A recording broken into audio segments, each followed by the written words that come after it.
good for you. Great. Awesome. Hi, my name's Olivia. I'm Cindy's child. And thank you. I'm a dramatic writing major at Savannah College of Art and Design. And I'm here today to help you. All right. I don't know. I've never used this. Okay. Try the space bar. Oh, no? It might not be clicked on it. Oops. Oh, there we go. All right. Wow. Question, classroom. What is the average amount of time that a recruiter spends looking at your resume? Like 10 seconds. Please guess. Minute, 10 seconds? 60 seconds. One would hope many minutes. The average is 6 seconds. 6. Six, not 606. So you've got to make a great impression with your resumes. Now, y'all are very creative folks, all right? Y'all are the art program, so y'all got to express that. Y'all don't have to have these bland, broken, non-exciting resumes. You guys got to show your spark and your personality. So, what's important to communicate on your resume? Your education. Lipscomb's a pretty great school. People, employers will love that. Your experiences, jobs you've done, internships, any type of work you've done during college is incredible. Clubs and leadership you've got also shows that you're dependable, you're hardworking, you're involved in school, volunteer experiences. They love that. They love volunteering. Love volunteering. And your hard and soft skills. So put more emphasis on your hard skills. Wait, what does that mean?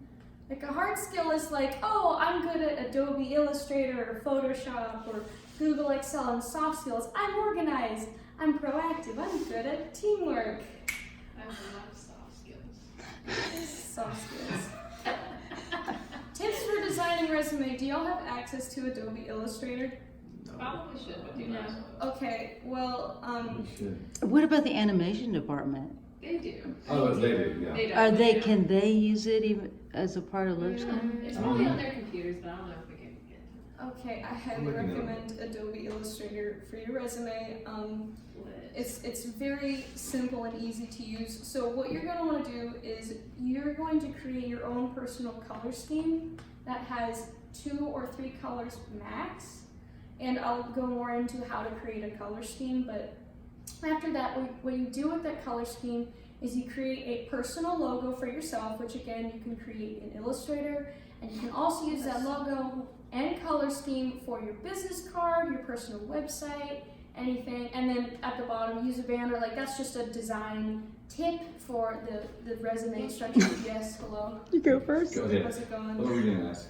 Do you have an example of this? Hang on, woman, I'll get to it at the end. Woman? Yes, ma'am. Okay. I'm sorry. So yes, ma'am. sassy. I love Oh you, my Mom. God. So, like, you're talking like Audrey's language in particular, because she's going to be going more into the business world. Yes. These 3 are like artists, it. producer. We're just here to express ourselves. But I don't want you all to think this doesn't really apply No, to you, this right? applies to you 100%. You need a business card and a website for yourself to sell yourself. That's okay? right. You need I need business cards. it's incredibly important. It could feel like, oh, well, you're an art student and we're doing, it's really important. The principles are all Yes. really important. Yes. All right, color scheme. This was my favorite part of the entire process. So you get to pick your own color scheme that expresses you, all right? How do you feel? What are your feelings? So you've got 3 options, technically 4. So you've got an analogous color scheme, which is it's the first one on the left, which is like orange, yellow, and green, red. So basically they're the 3 colors that are beside each other on a color wheel that are similar to each other. And monochromatic is the same color in different shades. So like look at the different types of blues they have. Complementary is very spicy. It's kind of risky. It's whatever color is across from each other on the color wheel. It looks real great. It can look nasty. It depends. Okay, it's dicey, but if you're bold, then go for it. Then there's split analogous, which basically means you include an analogous color scheme and a complementary, which means you've got red, orange, yellow, and you've got blue, or red, orange, yellow, and you've got pink. Like you can spice it up but you've got to be very selective about it. Makes sense. Okay, What did you do on yours? I'll get to it. That's Okay, I'm sorry. It's I'm the sorry. big reveal at the very Okay, end. I'm sorry. All right, contact information to include. You need a professional email address that is not your school email. You're not going to be a Lipscomb forever, so you need to be able to be contacted outside of your school email. Phone number, sometimes. This is very selective because you don't want to give your phone number to anyone, especially you ladies. Okay, there are a lot of creeps that will take your business card and text you at 2 in the morning. Okay, no. So you need to, especially with business cards, have business cards that have your phone number for really serious clients and have business cards that don't have your phone number. So you can just give them out to anyone that will look at you. Include at the top of your resume a link to your personal website. You can make one on Wix or Squarespace. And then any type of professional social media where you've included videos of you singing your songs or maybe explaining your process on your social media. I know Instagram's really big for y'all's genre. What to do and what not to do. Keep it simple. Keep it beautiful to look at. As I said earlier, use a personal brand, color scheme, logo. Include your, as I said before, include your contact information. Leave breathing room on the page. You don't have to fill the entire page. Keep it at one page. Don't do 2 pages. Don't do front and back. Just one front page. Make sure it prints well in black and white. This is a big thing. I made my resume looked awesome. It was like indigo and it, like the background color was like robin egg, and then the banner was like indigo, super dark and cool. Like wow, and my professor's like, wow, that's awesome. And then it prints in black and white. It looks terrible. No, had to change it real hardcore. Make sure it prints well in black and white because most of the time companies will just do black and white. Don't include a picture of yourself. It's very tempting. You're beautiful. Don't do it. It doesn't matter. Your seniors especially, don't include stuff from high school. I'm guilty of it. I do have my high school on it just because I got a 4.0, so I'm like, I'm just going to keep that there until I graduate. So cut all that out. High school doesn't matter. Don't clutter the page. People, especially nerd school, love to like rank themselves out of 5 stars. Like, oh, I'm like 4 out of 5 stars at Adobe Illustrator. I'm like 3 out of 5 stars in Photoshop. Don't do that. No one cares. And seniors, again, really focus your resume on experiences solely related to songwriting if you can. You know, it's cool you had a job at Dairy Queen when you were 14. It's cool that you maybe did different odd jobs for people when you're 15, 16 in high school. But if you can, if you have enough experience, if you have enough internships, if you've done enough gigs, just include those and just pretend like high school doesn't matter. Okay, here's some really hot resumes, okay? The one on the left is kind of basic, doesn't really have a color scheme, but I included it as just a really nice beginners, like for structure. You can see it's very well organized. The skills are in one section, like on the side, awards, interests are good, and then you've got your experiences. It's really important to like give like a paragraph explaining what you did. Like if you say, hey, I did a gig or an internship at XYZ company, you need to give a paragraph explaining what you did, and the paragraph needs to sound very sophisticated and really beef you up as someone super qualified to do jobs in the future. And then here, the one on the right is a lot closer. This is a SCAD student's resume.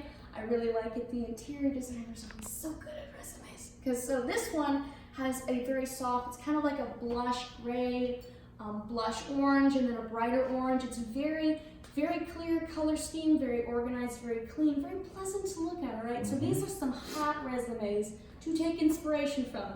These are hot garbage resumes. Oh my God. You know, the worst part is when I went on Pinterest looking for ugly resumes, all of these were included under 30 cool, creative resume templates. And I'm like, what circle from hell has this been created from? Jesus cannot save these resumes. Do not use these templates. They're ugly, they're awful. Don't do it. Just keep it simple. You don't need to be this creative on your resume. Just what you've done, speak for yourself. That corner picture up there. I know. It's awesome. it's hot trash. That's me. Thank you. It is awesome. Dave Heck. Heck. He's going to heck for this resume. All right, here's my package. Thank you. All right, so my first project in digital communication was literally creating a resume, creating a logo, creating a business card package. So this is the logo I created in That's cool. Adobe Illustrator. Thank you. I chose 3 colors, or well, I guess 4, including white. So if you want to do 3 colors and include a neutral color like white or black or gray, that's fine. But keep the really crazy colors at 3 at most. So I've got my logo. This was my business card. I decided to do a square business card. You can do a rectangular business card. Just make sure when you're designing it that the dimensions that you're creating it fill the business card template you're choosing. And so this is my resume. It's been really nice and really cool if I printed it out and brought it in and passed it around. But I left my only copy in Georgia. I'm so sorry. Okay, this is kind of a zoom in. So this is the full resume and the full like kind of overall template, and then this is kind of an example of my bigger. So like this is how I've kind of lined up the resume. Again, only using phone number if it's a really serious client or serious person that you want considering you. Education, you know, people love that you're a Lipscomb. It's a great college. It's super reputable. Like, damn, we should hire that Lipscomb kid. Yes, sir. What is this? Is this just kind of a summary of? Yeah, so this is basically just a zoom in of different spots Oh, okay. because the presentation doesn't really Gotcha. zoom in that well on the resume. So I just kind of screenshot it and zoom in. And then these are examples of hard skills and soft skills I've included. So this is just my own example for you to use. And this was like, you know, kind of how to paragraph your own experiences, include just the title of what the section is, then title what the experience was, include the date, what it counted for, and then do a really beefed up description basically saying, hey, I'm this. Could I give you one criticism? Yes, sir, of course. Oh, good. I just was checking to see if you were serious. About what? Go to the prior page. Because you have receptive to criticism. You totally passed with 5 colors. Oh, fantastic. That was a Thank good you. test. That was awesome. That's great. Awesome. Thank you so much. Wow. No, I actually love that. I was trying to be funny. And people laughed. I'll tell you all that sometime. I paid him $20 to do that actually. right I've before we always started. wanted to be funny. That was like one of my things. I really wanted. I was too shy. But anyway, receptive to criticism. That is so cool Thank you. that you put that. I think Thank you. because that is a huge like. Can we work with this person? Or are they this entitled graduate that kind of thinks they know everything? Yeah. So Thank you. I love that. Thank you Yeah. so much. Yeah. I really appreciate Yeah. that. Thank you. Let's go. Thank you. Can you put 4.0 GPA if you didn't get a 4.0 GPA? Would not recommend lying on your resume. Probably not a People high integrity. generally don't like that when you lie, but They actually check. yes. I mean, if they catch you lying on one part of your resume, then You're like, done. you're done basically. And you know, you really don't want to be blacklisted, like as a liar. Oh, wow. So Can you get blacklisted? I mean, you can definitely get blacklisted for like plagiarism or for lying about your qualifications. So I would not recommend. All right, then just more close-ups. This is my beautiful color scheme. It used to be black and white and not midnight blue. It was hot garbage. It looked so edgy and depressing, like I was some 14-year-old locked in my room. Like, don't do black and white. I mean, unless you really feel it, but like it kind of looks dicey. So go with those kind of softer colors, and then we can just pull up my shoot. I love websites. Oh, thank you. Here, let me just pull up my bedazzled. Wow, my computer screen looks so small suddenly.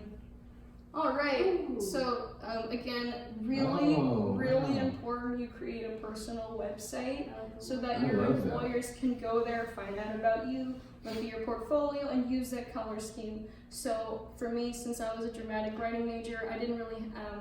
It was important to like maybe like use the background screen incorporates pages, like, so I wouldn't go so far as to put music notes as your background. It's kind of tacky. Well, I know how you feel about music notes, so, but anyway, just it's important that the website sells who you are and what your brand is and what your personal identity is. So then you go to portfolio, like, so that could be like different videos of you singing songs, different songs you've written, and maybe other different types of experiences you've had outside of school that really show that you're the most qualified person. But yeah, oh, where the presentation go? So Thanks, fam. Are you a physical like artist as well as? I was, and then I realized I hated it, and I'm like, I just want to write. That's all I'm gonna do. Really?